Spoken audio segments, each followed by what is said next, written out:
Be me anon. Work at a mid-sized tech company. Content department. Decent job, nothing special. Pays the bills and leaves enough for rent and groceries with some left over.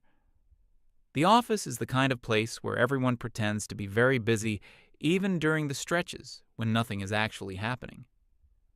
Open floor plan, rows of monitors, a kitchen that smells like someone is always in the process of reheating fish.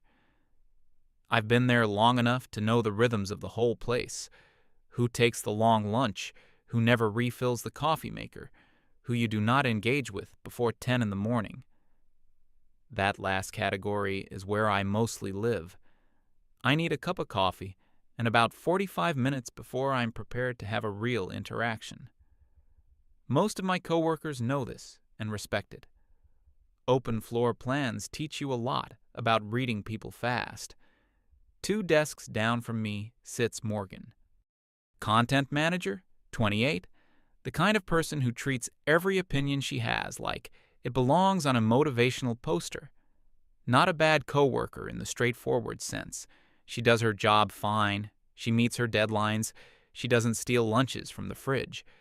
But she has a blog, posts about feminism, toxic masculinity, social issues, the general landscape of modern grievances. About 4,000 followers, which she mentions roughly once a week in casual conversation. Sometimes more if something she wrote got picked up or quoted somewhere. We got along okay, mostly because I nodded a lot and asked minimal follow-up questions. That's a skill I developed after years of sitting in open offices. You learn which conversations you can afford to engage with and which ones you need to exit gracefully. Morgan's conversations required a specific kind of careful nodding. You had to nod like you were genuinely interested, but not so enthusiastically that you invited more detail. It's a fine line. I had calibrated it pretty well over the months we'd worked near each other. So things were steady, professional, fine. Then one day, everything changed in the specific slow-motion way that only happens when someone decides they've had a revelation. She came in looking focused in a way I hadn't seen before, not deadline-focused, which is anxious and involves a lot of tab switching and muttered complaints about Slack notifications. This was different. Calmer, almost serene, like she had resolved something internally before she even sat down. She opened her laptop and started typing with both hands, like she was transcribing something important that might evaporate if she stopped. Didn't look up, didn't make small talk, just typed. I figured she had a big project and went on with my own morning. Around midday, I was getting coffee in the kitchen, and she came in right behind me.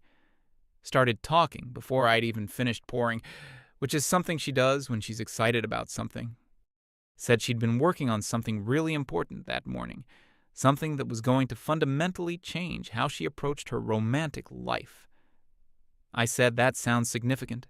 She said she'd made a list, a requirements list, for what she needs in a partner. I said most people have deal breakers. That seems reasonable. She corrected me calmly. Said this wasn't deal breakers. Deal breakers are reactive, she explained. You tolerate things until you can't anymore, and then you leave. Standards are proactive. You establish what you need before you even let someone into your life. I nodded and said that distinction made sense.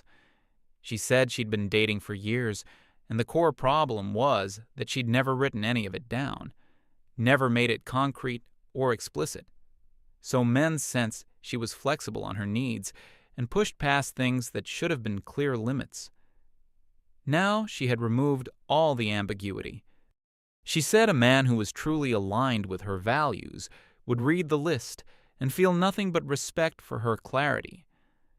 I asked, as casually as I could, how long the list was. She said 73 items. I poured my coffee and said that was very comprehensive. She said she could have gone longer, but kept it focused on the essentials. I went back to my desk. That evening, I got a message from a friend with a link and a string of laughing emoji.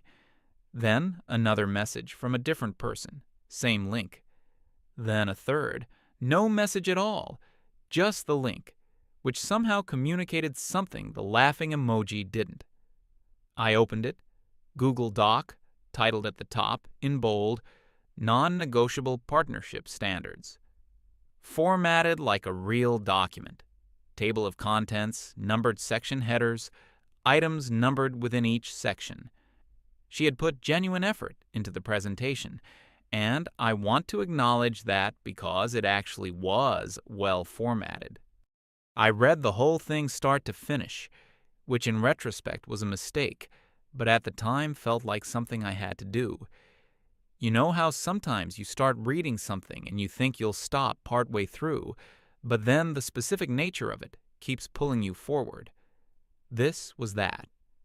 The physical requirements section opened with minimum height of 6'1", then athletic build, described with some specificity about visible muscle tone.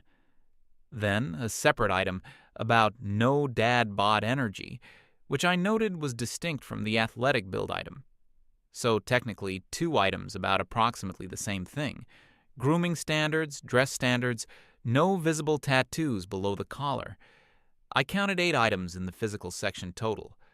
The financial baseline section was where things became interesting in a different way.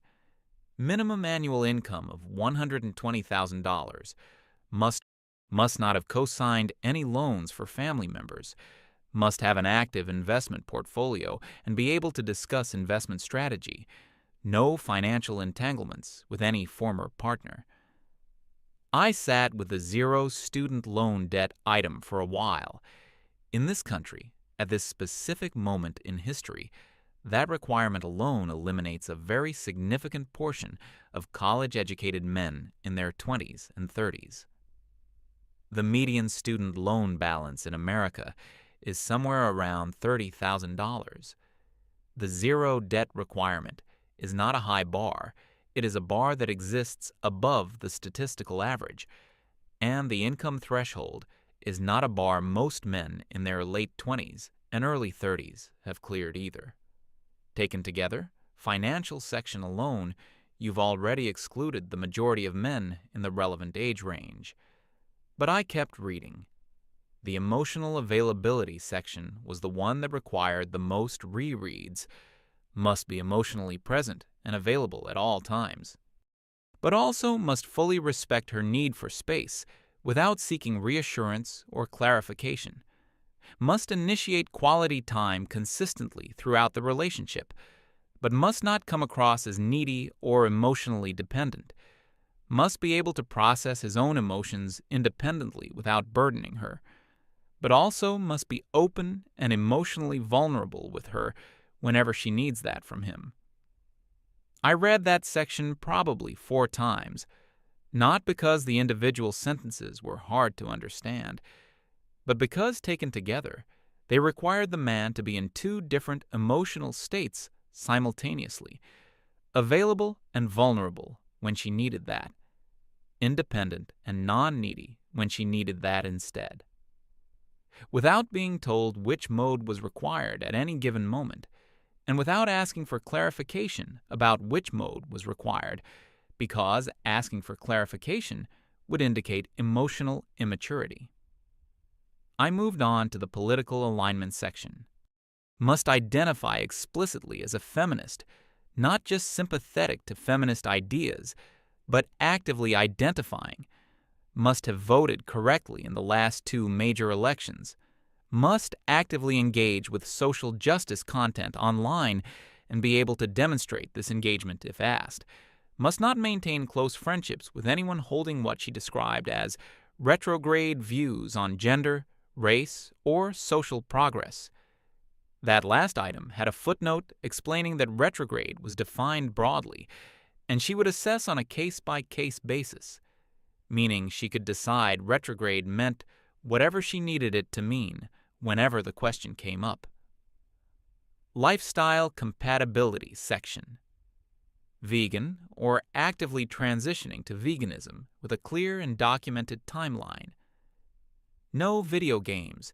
She specified in parentheses that this was completely non-negotiable.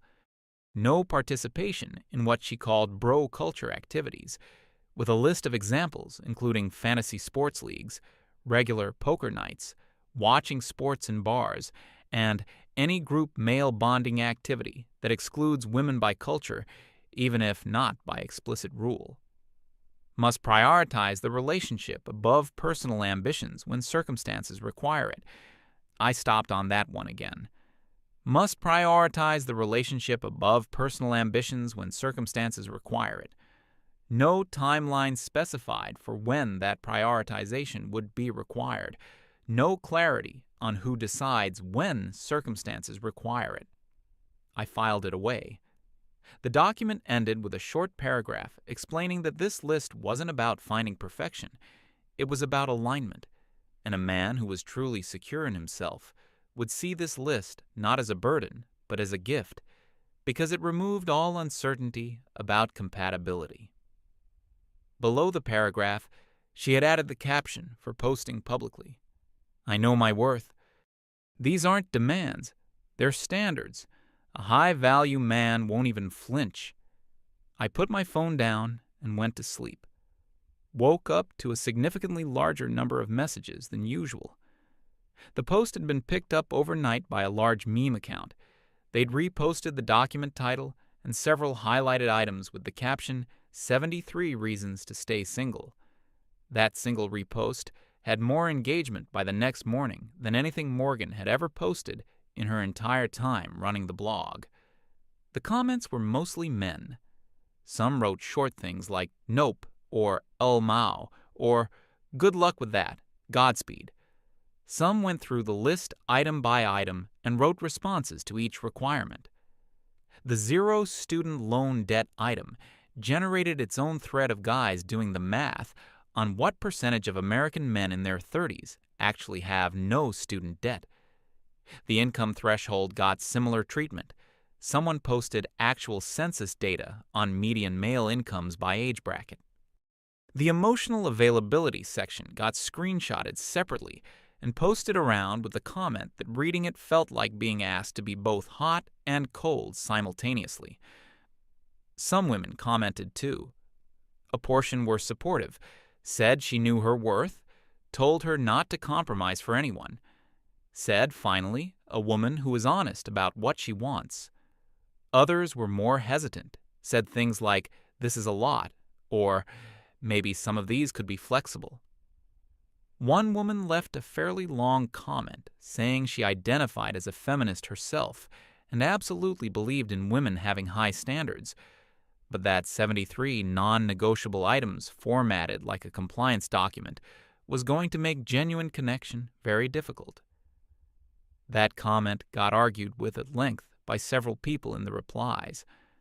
By the afternoon, Morgan had posted her response. Said that the fact that men were reacting this way to a woman knowing what she wants told everyone everything they needed to know. Said this was exactly why the list existed. Said fragile masculinity was on full display. That post got a solid number of likes from her existing followers. It also got ratioed, which means the replies significantly outnumbered the likes, meaning most of the reply activity was not agreement. She did not address the ratio publicly. I came into work the next day expecting her to be either defensive or quiet. She was neither.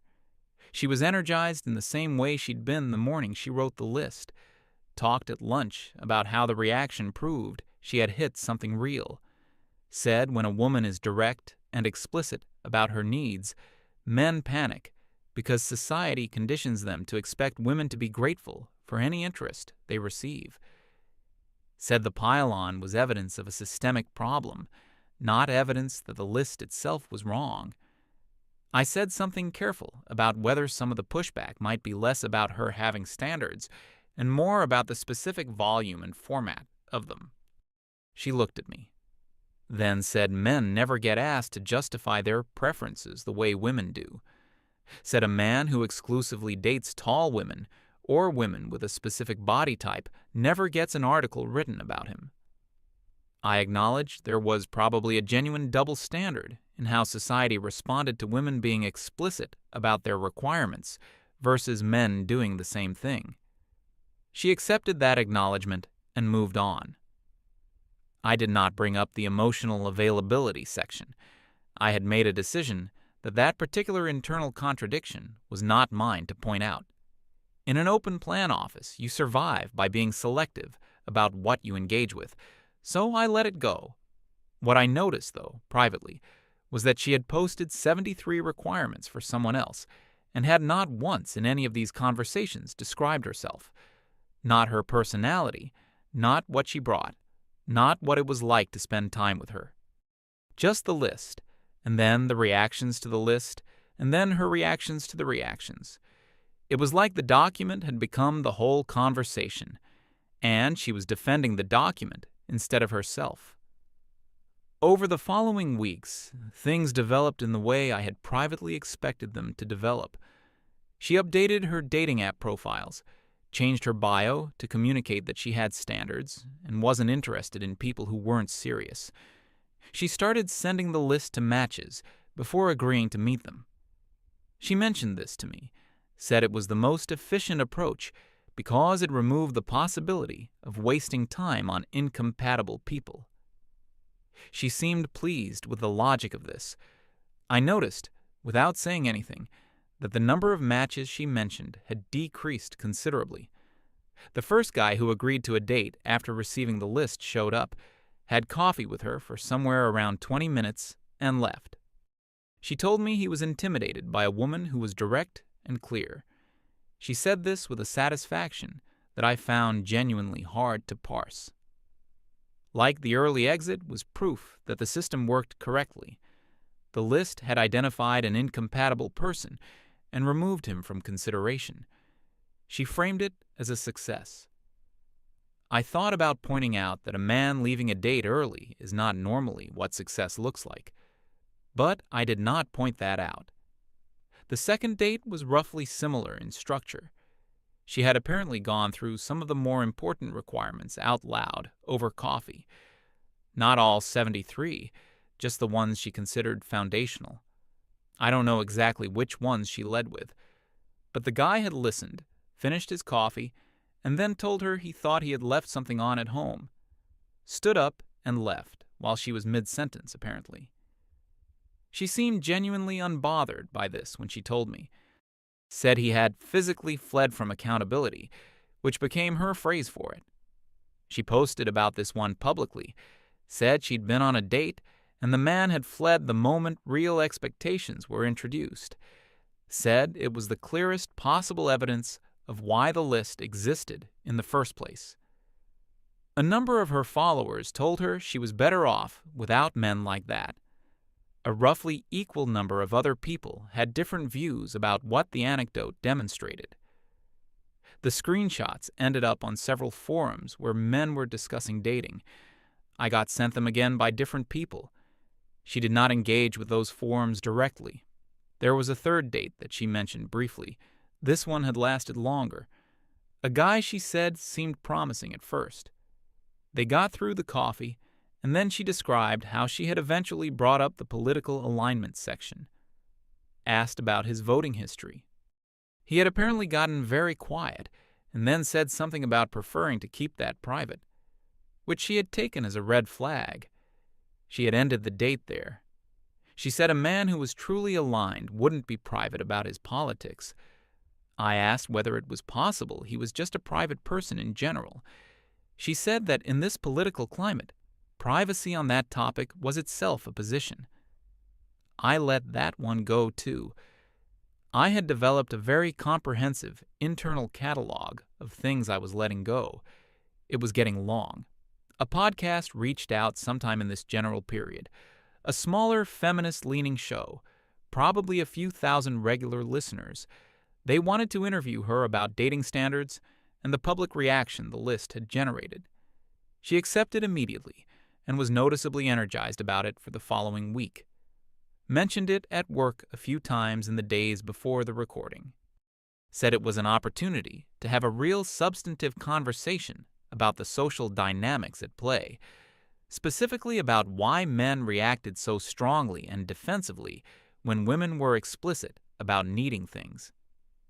Said the mainstream conversation always focused on whether the woman was being reasonable, instead of asking why men found female standards threatening in the first place. I nodded. She went and recorded the episode and came in the next day describing how well it had gone. Said the host was great, asked genuinely good questions, actually listened to her answers. Said it felt like finally being in a conversation with someone who understood the framework she was working from. The episode came out a few days later, and she shared it everywhere. I listened to a portion of it during my commute. She was articulate, I'll give her that. She made her points clearly. She talked about toxic masculinity being the underlying structural reason that men refuse to engage with women who have explicit standards.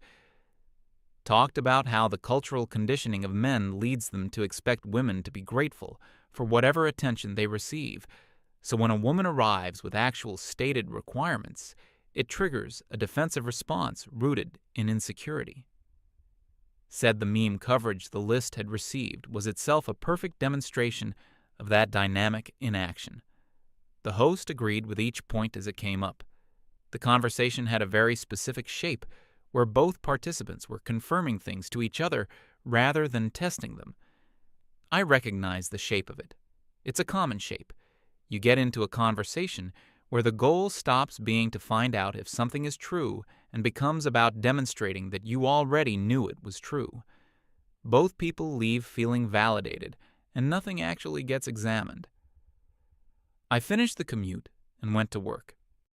The comments under the podcast episode were not what I would describe as uniformly supportive. Some were. Her regular followers showed up and engaged positively, but a significant portion were from people who disagreed. Some were dismissive. Some were mean in the way internet comments often are. Some were longer and actually tried to engage with the argument she was making. One comment that got a lot of replies was from a man who said he had no problem with a woman knowing what she wanted, but that the specific framing of 73 non-negotiable items sent before a first meeting communicated something about trust rather than standards. Said it signaled that she had already decided most men were going to disappoint her before she'd given any of them a chance to be a real person to her. That comment got both agreed with and argued against extensively. I saw her reading the comments section at her desk one afternoon.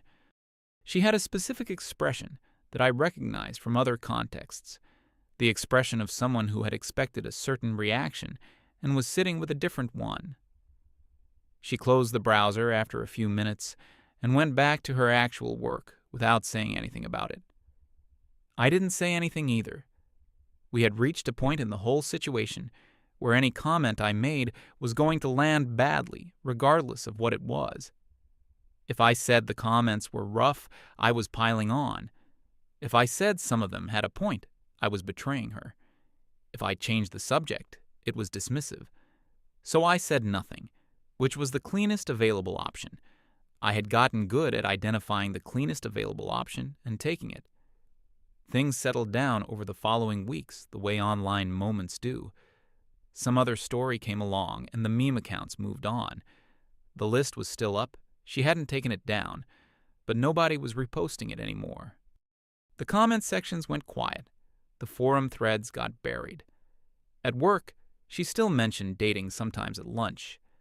A match that had started promising, but then said something that revealed a political misalignment. She'd asked at some point, and he had given an answer she considered disqualifying. She seemed resigned rather than upset, like this was expected.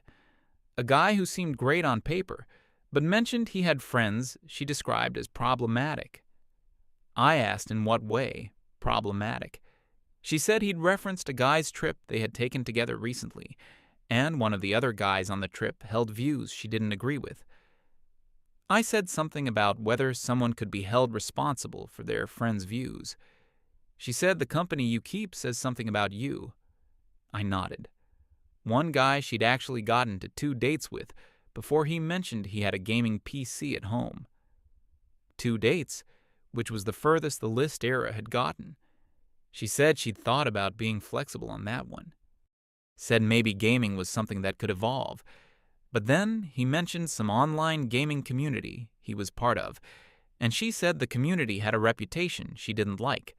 So that was that. The framing for all of these was always consistent. The man had failed to meet the standard. The list had done what it was designed to do. She had been protected from incompatible people. I nodded through all of it. I had developed what I can only describe as a professional-grade nodding capability. It had become automatic, reliable, and completely decoupled from my actual internal response. It is genuinely a skill that develops over time in the right environment. The thing I noticed, but didn't say, was that the list was generating a very specific kind of outcome. It was producing an endless series of men who had failed. An endless series of close calls that were resolved by disqualification, and each disqualification was processed as confirmation that the list was necessary. Every man who left early was intimidated. Every man who didn't meet a financial threshold was proving that high standards were being tested. Every man who had a gaming setup or the wrong friends was correctly filtered out. There was no version of the list's operation that could produce evidence against the list. Any outcome became evidence for it. I thought about this but did not say it. It was not my list, and it was not my romantic life. There was one afternoon where she was in a noticeably quieter mood. I didn't ask about it directly. But later she said something about how she'd looked at her dating app and realized she hadn't had a new match in over 2 weeks. Said the algorithm was probably suppressing her profile because of low activity. I didn't mention that most apps' algorithms are driven by how often people like you back. I just said those apps had weird mechanics sometimes. She agreed and said she was thinking about switching platforms. I said that seemed reasonable. She said maybe she would try one of the ones that was more focused on serious relationships. I said sure, that made sense. She didn't mention it again after that. Then there was a completely ordinary afternoon. Nothing notable about the day, just a regular workday. I was walking back from the printer with some documents and past her desk. Her laptop was open and the Google Doc was on screen. She had stepped away. I could hear her talking in the kitchen. I wasn't trying to read the list again. I had already read it entirely. Didn't need a second pass. But I slowed down for just a second, not because of the list itself. I thought of a question, a simple one. She came back with her coffee and saw me standing near her desk. Didn't seem bothered or suspicious, just settled into her chair and glanced at her screen. I said something before I had fully composed the sentence in my head. Asked whether she had ever written down what she brought to a relationship with the same level of detail that she'd written down what she needed from one. Not sharply, just as a genuine question. A kind of quiet observation more than anything. She looked up at me. There was a pause. I had expected an immediate response. She usually had one ready.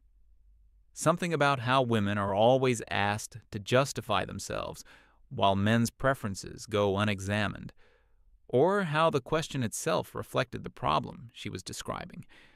But she didn't say anything immediately. I hadn't planned what I would say after the question, so I just picked up my papers and went back to my desk.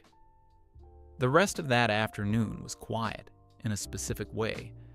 We both just worked. She didn't bring it up before she left for the day. I didn't either. The following week moved at its normal pace. She didn't mention dating at lunch. She talked about a project she was working on, a campaign that was behind schedule. Complained about a meeting that had started late and then run long. Asked if I wanted anything from the sandwich place when she went. Normal lunch conversation. But the dating topic was just not present. I noticed that absence more than I expected to. It had been a consistent feature of our lunch conversations for months, and suddenly it just wasn't there. Not replaced by anything, just absent. A couple weeks after the printer moment, she stopped at my desk on a Friday afternoon. Most people were already wrapping up or had left early. She didn't sit, just stood at the edge of my desk. Said she'd been thinking about the question I asked, about the other list, about her half of the equation. Said she had actually tried to write it. Sat down one evening and attempted to build a list of what she offered in the same format and level of detail as the requirements list. I just listened. She looked at the window instead of at me. Said the list was shorter than she had expected it to be. Said some of the things she had written as her positive attributes were not consistent with what she was asking for from someone else. Gave one example.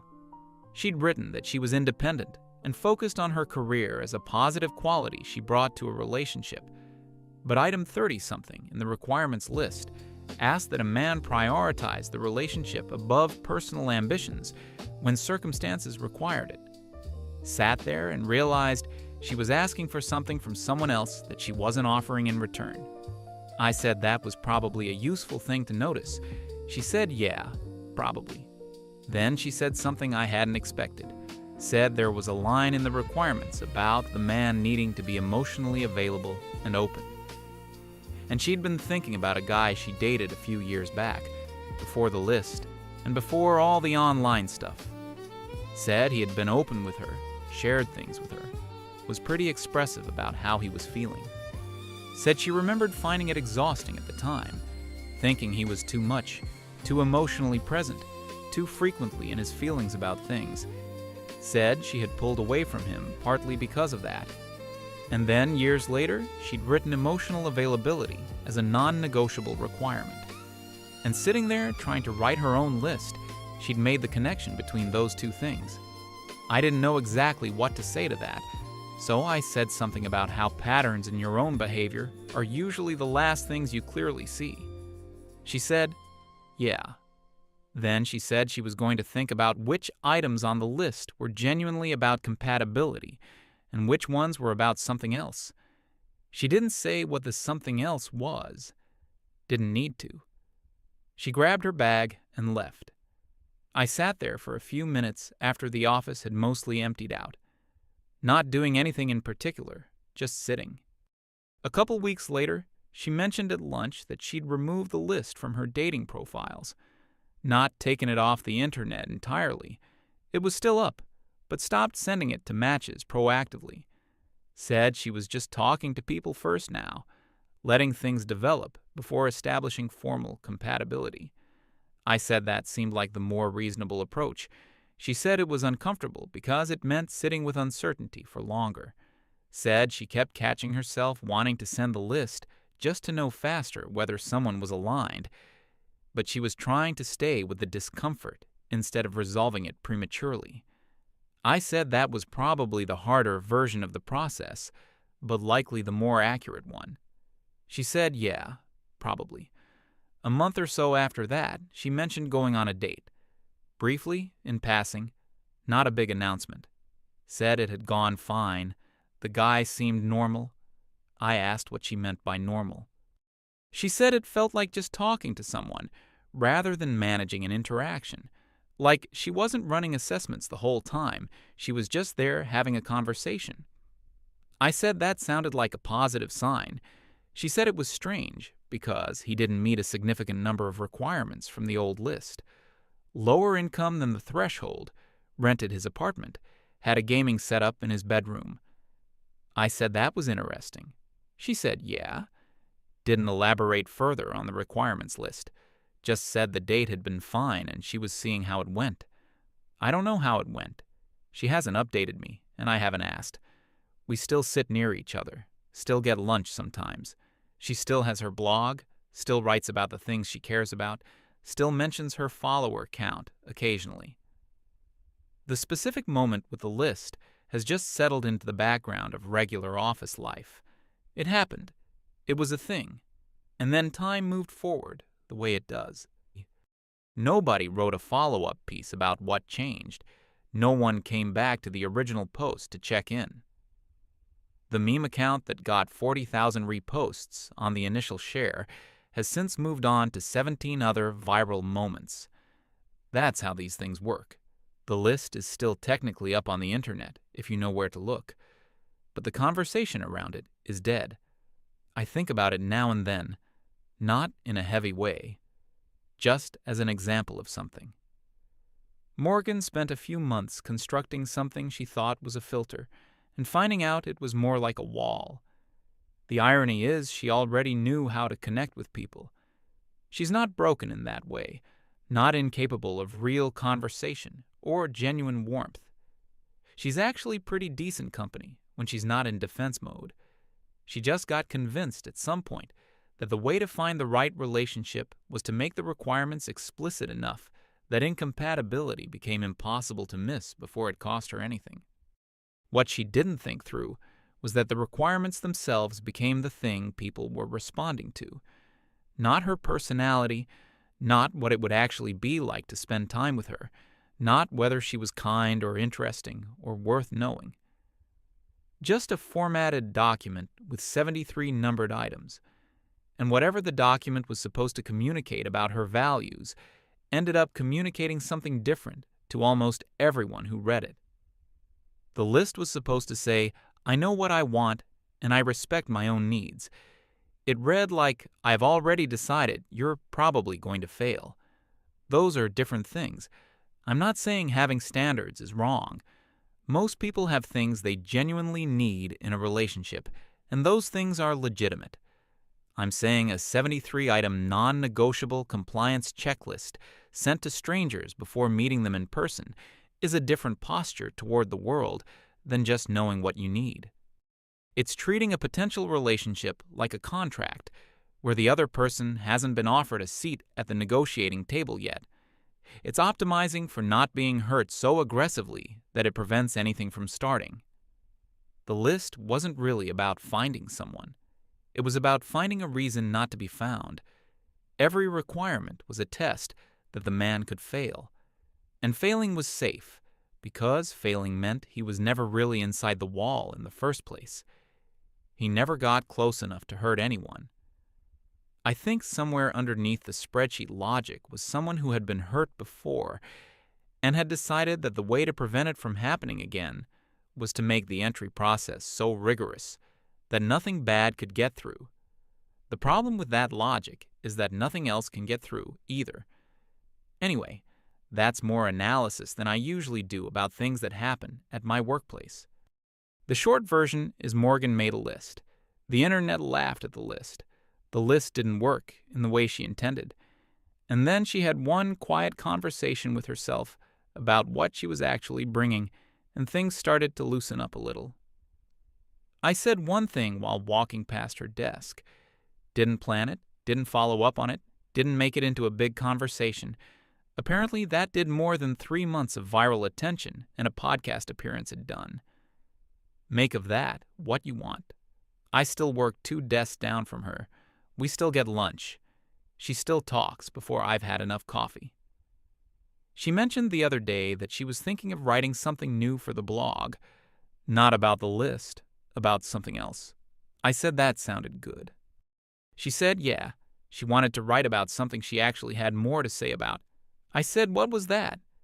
She paused and said she wasn't sure yet. She was still figuring it out. I said that seemed like a reasonable place to start. Some things don't change. MW.